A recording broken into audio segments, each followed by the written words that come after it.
Once we got the cash, we're gonna leave at the beach right there. Any questions? Yeah, I've got one actually. Can't we take like a rebreather with us so we can stay underwater longer? Well, good idea. I'll take a look right now.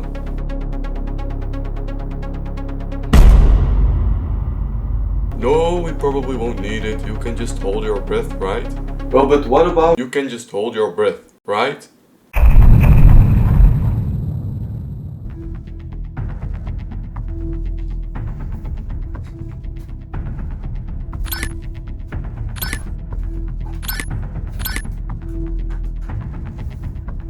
Just swim to the other side and we're out. Got it?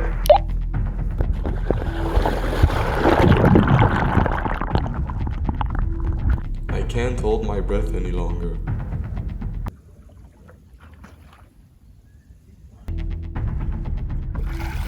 That was a close one.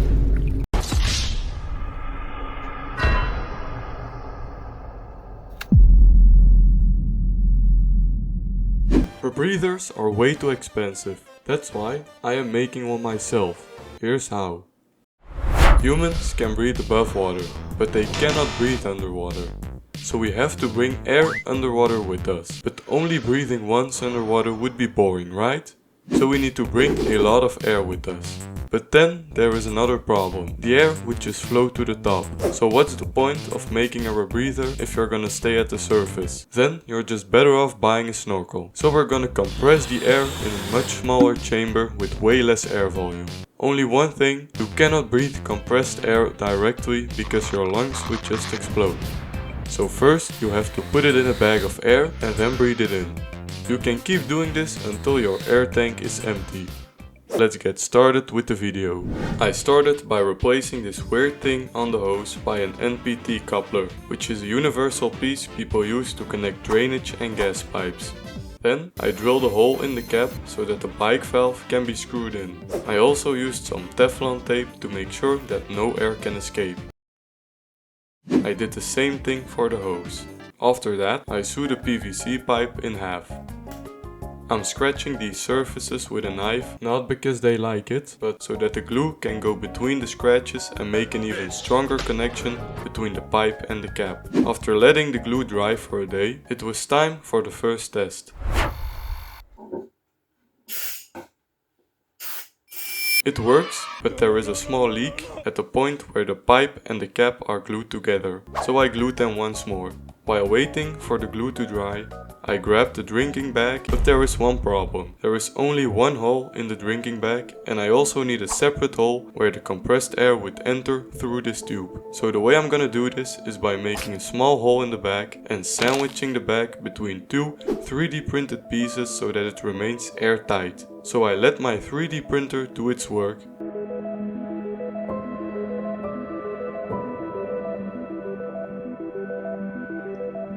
And I connected the piece of tube to the drinking bag and the rebreather is done. After a bit of sewing, I also made the system wearable and I was ready to test out the rebreather for the first time. Or at least if buoyancy didn't exist. Because for every liter of air volume underwater, you have to bring 1 kilogram of extra weight with you to keep the air underwater. So after pumping 5 bars of pressure in the tank, I put on my gear and grabbed a weight heavy enough to keep me down. The first time using the rebreather was a bit scary, because it's just weird to breathe in air underwater. And since I've never went scuba diving, this was a whole new experience. But after practicing a bit, I got used to it, stopped panicking and started breathing a lot slower. I was ready to see how long I could stay under with 5 bars of pressure in my tank.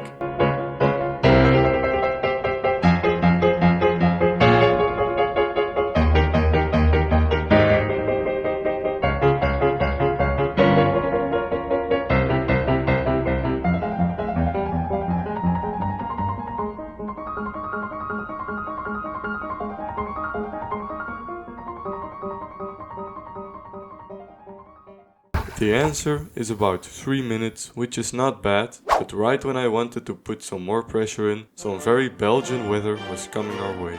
So I had to try again another time. And here I am back again, pumping some air into the tank. This time I tried about 7.5 bars of pressure instead of 5. and I stayed under for about 4 minutes. The full video is in the description. But I wanted to try something else, and that is solving a Rubik's Cube underwater. And since I average about 2 minutes per Rubik's Cube, this should be possible. And that would make me the first person on the planet to solve a Rubik's Cube underwater with a self-made rebreather. So Guinness, if you're watching this, my email is in the description. But Dropstick, why don't you try this out in a beautiful ocean with exotic fish? Well, because I live in Belgium, and the most exotic thing you can find in our sea is probably an empty bottle of Oasis if you're lucky. And yes, I know, I said in the previous video I would get my glasses back, but there is a big chance that they moved because of the small current, and the water is so dark that the only thing you would see or feel underwater is viruses entering your body, because the water is so contaminated. But I will host a competition where the person that recommends me the nicest glasses wins a shout out in the next video, and I'll continue to wear these in all of my future videos. And that don't cost my entire net worth of $50, please. So after solving the cube,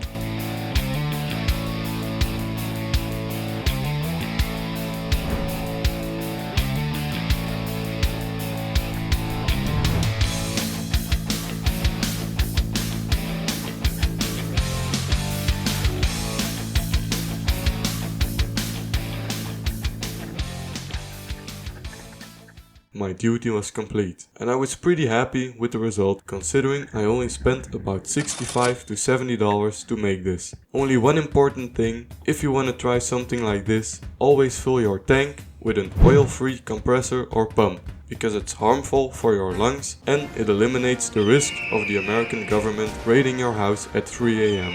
I personally think this is the coolest video I've made so far, and I had a lot of fun creating it. If you've enjoyed it too, consider liking maybe. Also a big thank you for reaching 500 subs in only a month. Like, that's actually crazy. Anyways, see you guys next month.